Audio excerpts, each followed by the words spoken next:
বন্ধুরা দেখতে পাচ্ছেন আমাদের গাড়ির গতি কিন্তু এখানে ছিল 85 থেকে 90 এর ভিতরে। ওই যে সামনে একটা ট্রাক হঠাৎ করে ইন্ডিকেটর দিয়ে সামনে ঢুকে যায় এবং আমাদের গাড়ির উস্তাদ খুবই সেফলি ভাবে ব্রেক করে।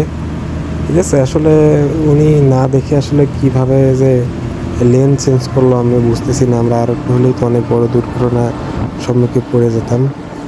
এই যে দেখেন উনি উনি কি বলে, ওনাকে আমরা একটু বলার চেষ্টা করতেছি যে ভাই আপনি এরকম করলেন কেন।